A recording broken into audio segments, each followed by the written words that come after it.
Em nome do Pai, e do Filho, e do Espírito Santo. Amém.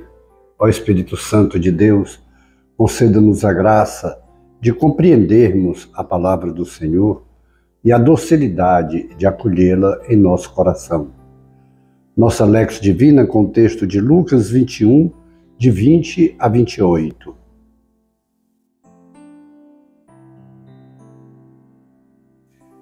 Disse Jesus a seus discípulos: quando virdes Jerusalém cercada de exércitos, ficai sabendo que a sua destruição está próxima. Então, os que estiverem na Judéia devem fugir para as montanhas. Os que estiverem no meio da cidade devem afastar-se. Os que estiverem no campo não entrem na cidade, para que se cumpra tudo o que dizem as Escrituras. Infelizes das mulheres grávidas e daquelas que estiverem amamentando naqueles dias, pois haverá uma grande calamidade na terra e a ira contra este povo.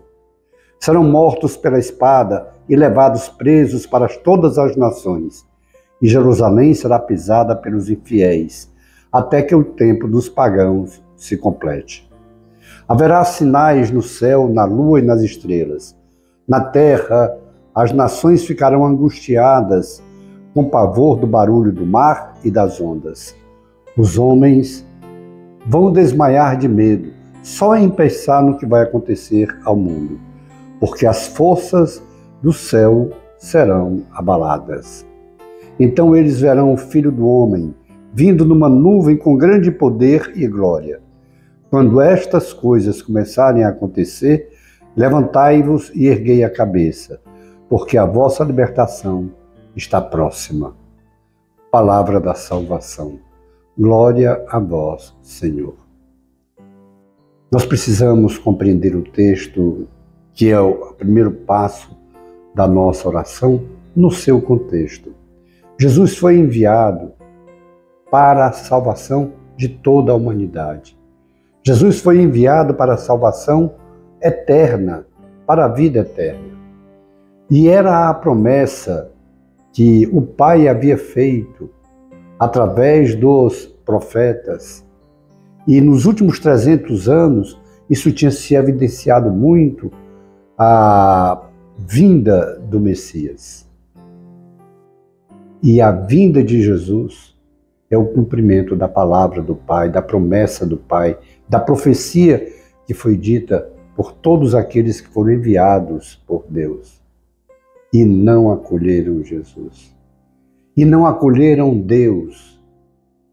E o fato de não acolher Jesus, por si só, esse não acolhimento, vem todo o sofrimento.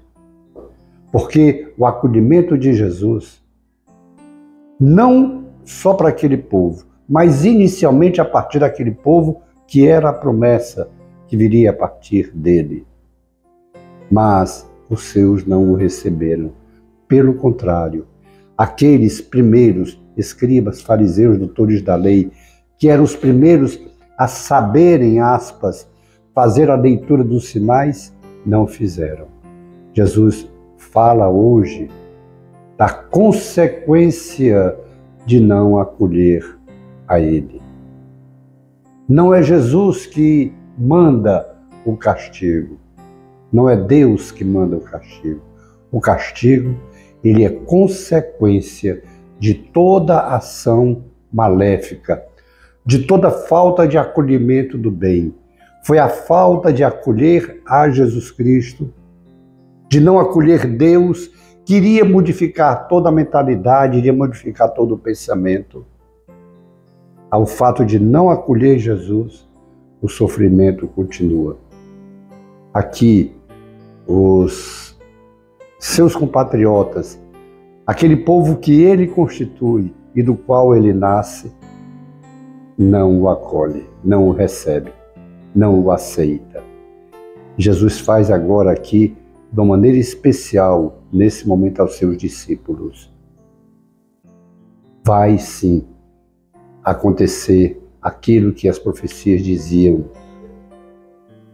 Virá a destruição. e saiam, corram logo, antes de vocês também serem destruídos. No ano 70, Roma destrói inteiramente Israel, destrói Jerusalém, cumprindo-se a promessa. Mas aí o segundo momento da leitura já se refere escatologicamente falando, à segunda vinda de Jesus. A parousia, aquele desejo que Jesus tem de uma restauração total. Por isso ele disse: olha, eu virei para restaurar a dignidade de vocês. Eu virei uma segunda vez. E veja que coisa linda. Quando essas coisas começarem a acontecer, diz Jesus: levantai-vos e erguei a cabeça. Jesus está dizendo o que vai acontecer e que vão acontecer, continuar acontecendo. As catástrofes, os desastres, vão continuar acontecendo, esses tsunamis, essas guerras, essas coisas todas, e em consequência da falta de aceitação da palavra de Deus. Porque São Paulo diz na carta aos Romanos que a natureza, ela sofre e geme como que dores de parto, porque ela foi submetida à corrupção por aqueles que são os responsáveis de cuidar da natureza, de cuidar da criação, o homem. Então toda a maldade do homem, as ações ruins que nós cometemos, a própria natureza é agredida. E todas as vezes também que com ações o homem agride a natureza, vem também a resposta.